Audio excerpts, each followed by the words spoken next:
Hey, welcome, all my right thinkers. Thanks for tuning in to check out your boy, P Funk, thinking right out here in the lab. Where I do what I do for you. Today, yeah, I'm taking advice from one of my, I guess, right thinkers. He told me to stick to Egyptology, so I'm back in the book giving lessons. The rant I'm putting down. I'm gonna get back to teaching. You're gonna learn something today. Right way. All right, let's go. Rightism, 25 rules to live by. Storytelling, story with a message. There's a message in the story for life. I give life lessons. You tune in to receiving them, even if it ain't Egyptology sometimes, but I get my rant in, but you know what I do. I appreciate you. So let's do what we do. Right thinking mission, and that's what I'm on, is to enlighten, inspire, educate, and motivate you, the individual, to a higher spiritual level of enlightenment by any means necessary. Right thinking way of life through mental and spiritual discipline. Practice daily will help and guide you to obtain your goal of spiritual enlightenment, aka know thyself. My mission, and I'm on that, is to have all right thinkers know thyself. If you're a right thinker, your goal is to know thyself. See where we're going with this? Come on with me. I'll get you there. I asked the question, do you know you? It's rhetorical, but if you don't have the answer for yourself, tune in. I can help you with that. That's what I do for you. A person who knows not and knows not that they know not is foolish. Disregard them. A person who knows not and knows that they know not is simple, but you can teach them. That's why I do what I do for you. Appreciate you too. Stay tuned. I got more for you. A person who knows not and believes and think that they know is dangerous. Avoid them. I do. A person who knows and knows not that they know is spiritually asleep. I can awaken them. I'm a spiritual alarm clock here to wake you up with knowledge of self. A person who knows and knows that they know is wise. Follow them. All these persons reside in you. Right thinkers know thyself. And to Mayat, be true. We back in the books, okay? And this I like to do because this is a page we did moot already in the last lesson. That's Kansu. You see the four forms of Kansu? I'm gonna break them down for you. Then I'm gonna take you over here to show you the boat of Amun. Who's that? Yeah, where's my man? Okay, Amun Ra. Okay, when you see when it's Amun Ra, you see the headdress. He's having the ram here, the ram horns out with the outlets and the sun disc. Ra just had the sun disc. So Amun Ra is different than Ra when they put in appearance. I'm gonna break that down for you. Hope you can understand it. And then we're gonna go to some good stuff. Okay. And this is also the stages, okay, of Kansu. Okay. These is all different aspects and concepts that they use to break down and give you knowledge and understanding of that character. Let's get to know Kansu, aka the forms of Kansu and the company of gods of Amun. He got some boys. Wait till you get to his people. Let's go. Let's get this party started. You're gonna learn something today, and I'm back in the book. The forms of Kansu, I just showed that to you. He was called the Traveler, and he was the offspring of Amun and Mut. That's his mother and father.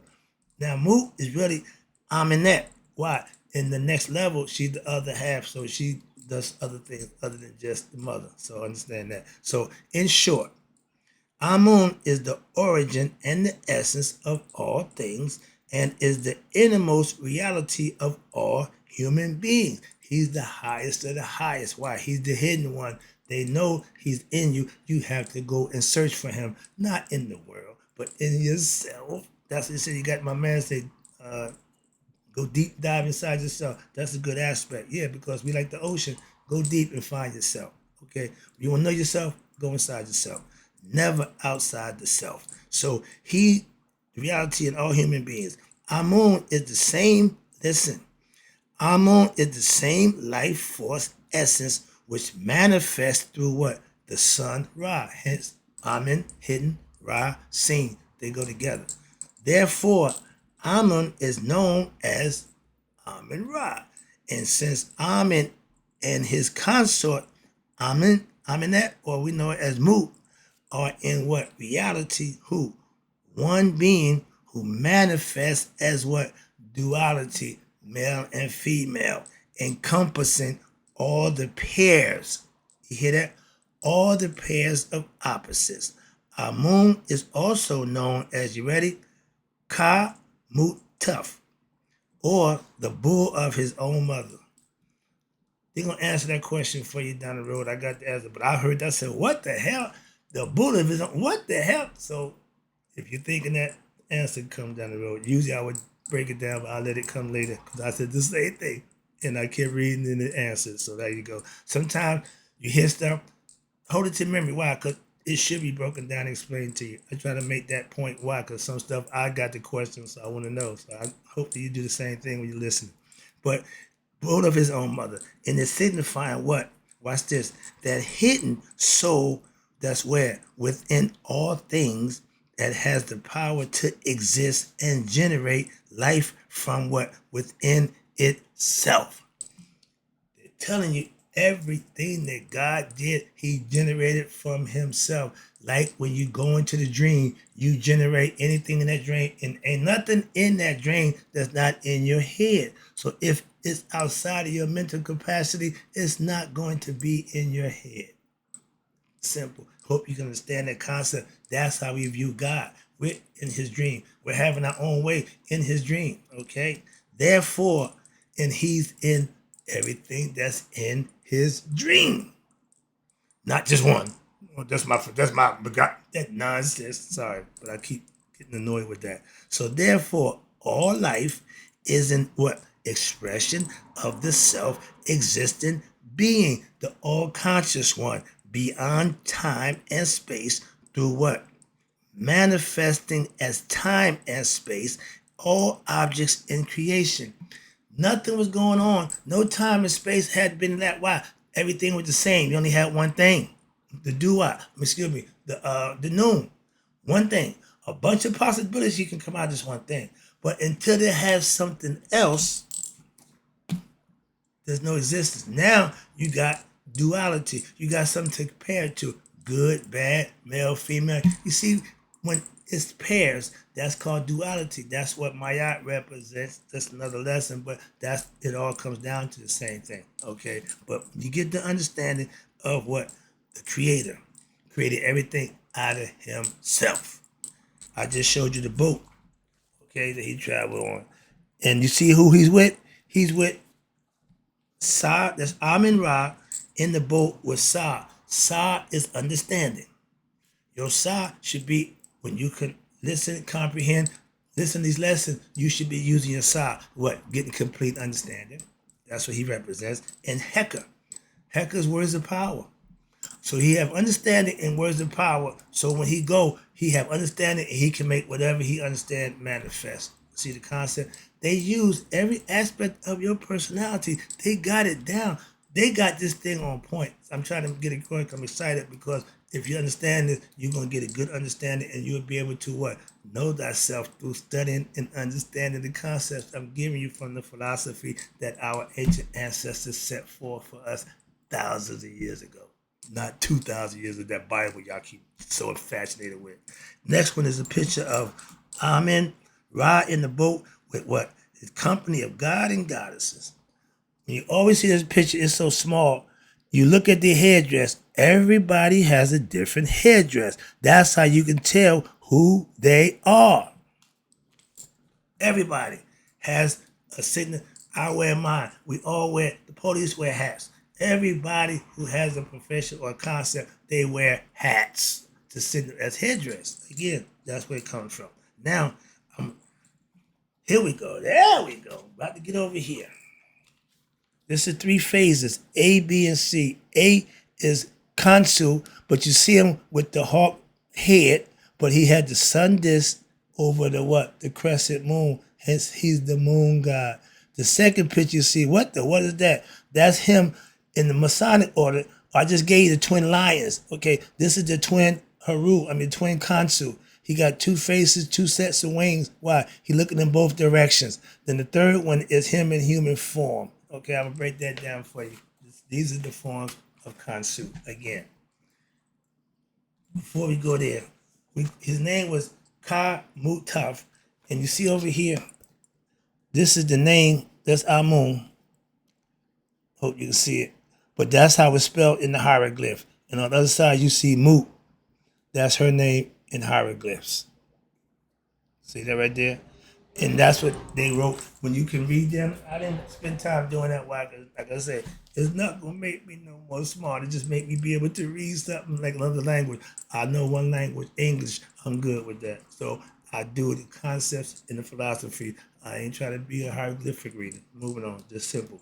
And then you got Ka Mutef, the depictions of Kansu above A and B. First A. A showed a direct relationship of Kansu to Haru. Remember him? In his hawk form.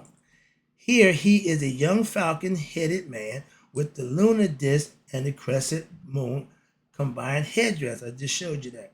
Now he is a protective spirit alongside the king's Ka.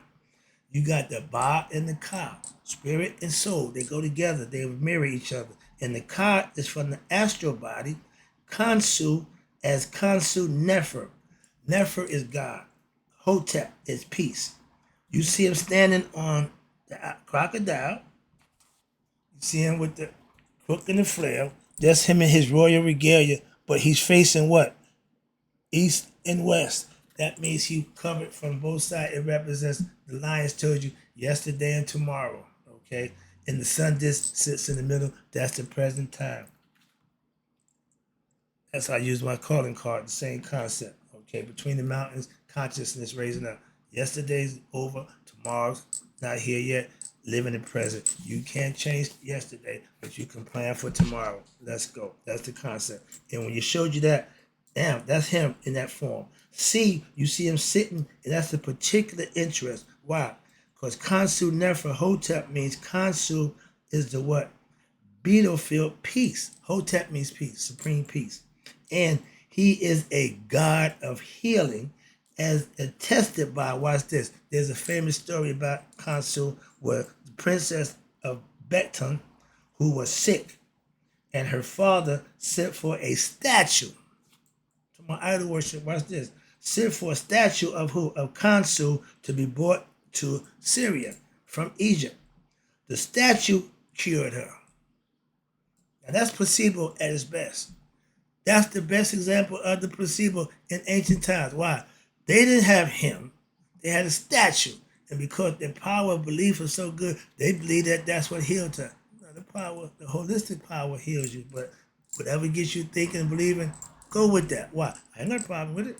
What you call it don't make a difference. If you're doing it, that's what counts. And watch this. It cured her.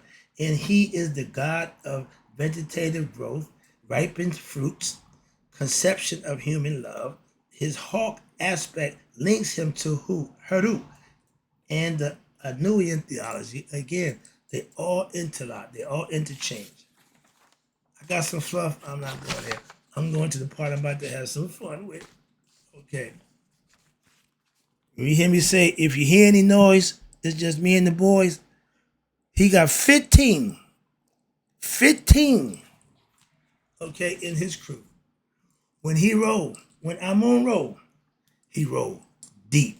And watch who he got with him. You're going to know the people he got with him. Why? Because he pulled everybody in from the Anuian, from the Wasetian, that rolled with him as the Theban. So they all come together.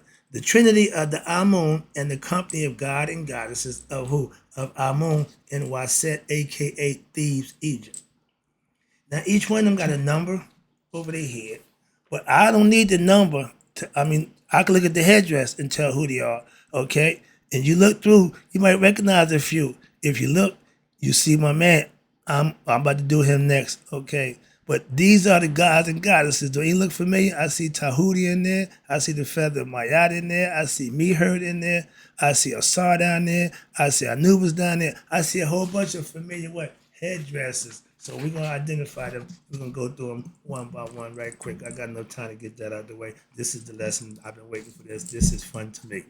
The company of God and goddesses of Amun. Number one is Amun Ra. He sits on the throne with the double plume head. He's the king. His wife, Mut, stands behind him. Like, behind every good man is a good woman. When you see Asar, he had Nephthys and Aset behind him. Different family, different concept, but with him, he has Kansu, Mut, his son, Amun, Mut, Kansu is the son that they had offspring. That's the three, the Trinity. Now let's see who he rolling with. You got number 4, Amsu Min. I'm about to break him down. I think I broke him down for you already. Nope, coming up on him. But he's the guy with the big phallus, okay? Oh yeah, he represents semen retention. But he's showing you he have control of that thing that regenerates life, which we know is the penis or the phallus. He's got it hard, but he ain't running around trying to put it and poke it and everything like mostly we do. He had control of it. Supplemental, okay? Semen retention comes from having control and being able to abstain and refrain from doing the wild thing on the regular basis. That's we got way out of hand. Number 5. Number 5 is my girl, Aset. You see her with the throne on top of her head right there, number 5. Hope you can see it, right? Then you got number 6, another one of my boys, Tahuti. Okay? He's hanging out. That's him, number 6. I saw him in there. Now, at number 7, my favorite, Maya, lady with the feather in her head. Okay? And whenever you see her, the feather don't move. Just want to keep making that point clear. You know, anything make the feather go. Shoe blow, winds the wind, the feather, and shoe wears the ostrich feather also. And the 2 feathers on the side of Asar's crown, when he got the double crown, that's the feathers, ostrich feathers also. They was big on ostrich feathers, obviously. Okay, but at number 8, oh, my girl, Lady Aminta, the aspect of Hathor, Meher, the cow, the royal one. She got the double plume with the sun disc on her head. Okay, in the corner back there, right down here. Okay, that's Meher or Hathor in the cow form.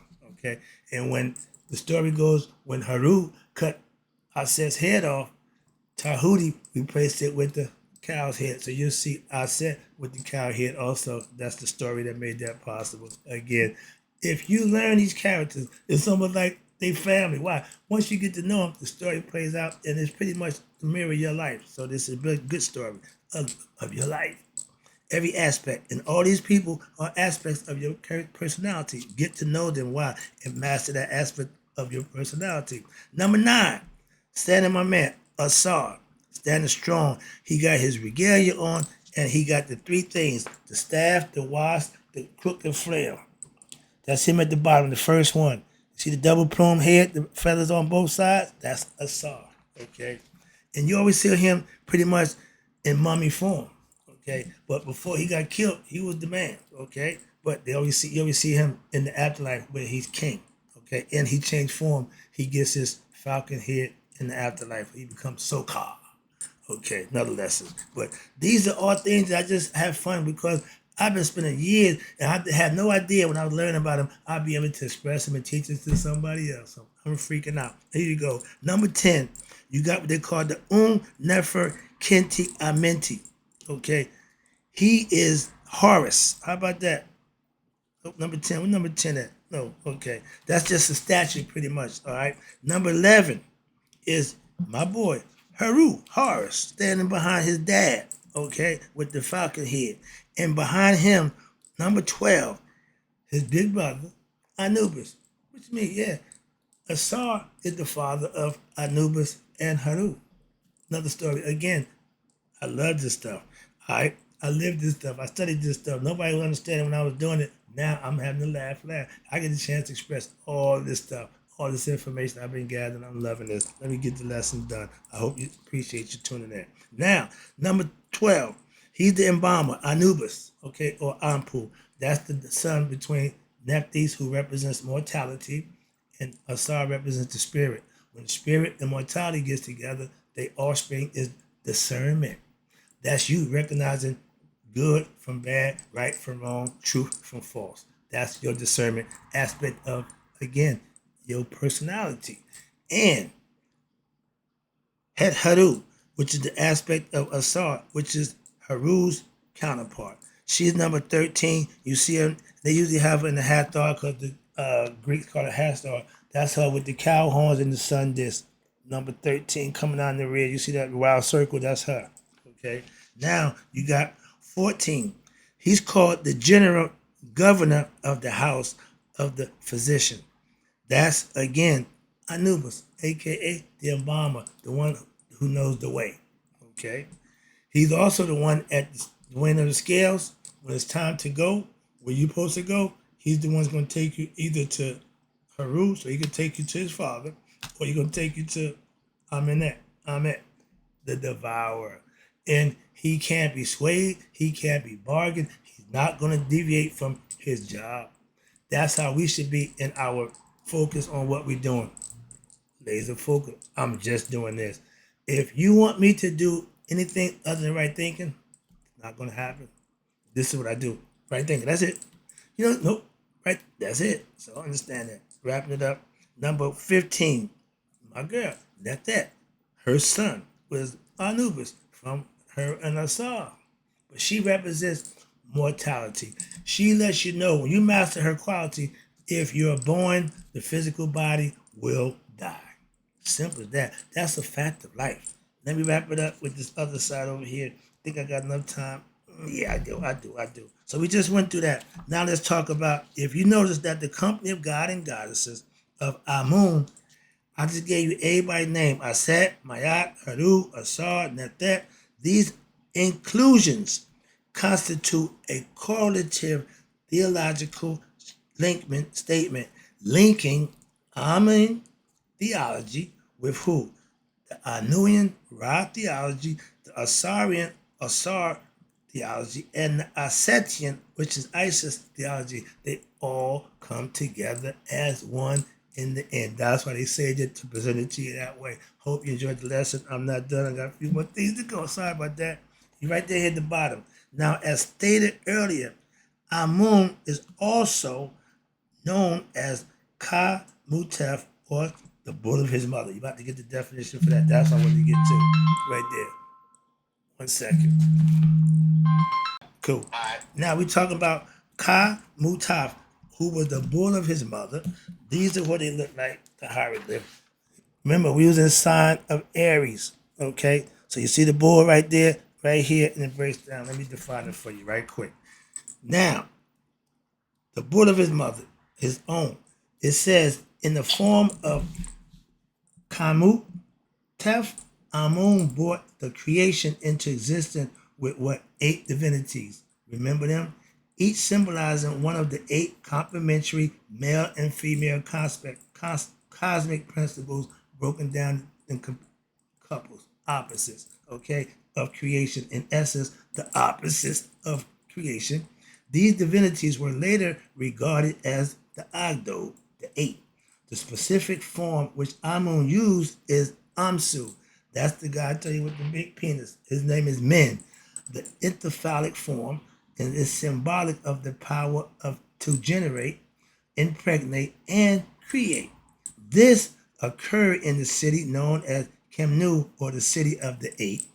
The gods and goddesses of the Agdo were primordial water, which is Nun, female, Nunet. Infinity was Hu, the other part, Huet. Darkness was Kuk, and the from light was Kuket. And the hidden essence, Amun, and the female, Amenet. That's Mu. Those are the gods. Now, in later time, the position of the head of the Agdo was given to the god Tahute, my man, that's you, due to his popularity in the city of Kemenu. Note here that the Agdo of Amun is a reworking of the Agdo of Ptah.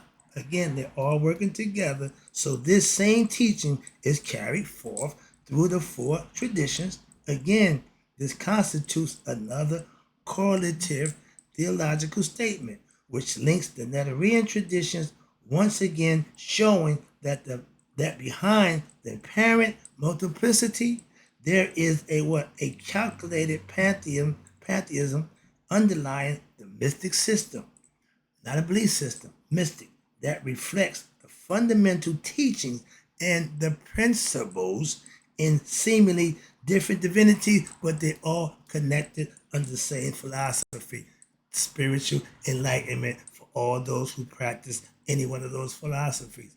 That's the lesson. I'll be back with more right now. In closing, right thinkers, may you let it be 100, and may 100 minus a day. So I never know that right thinker like you have passed away. Ciao.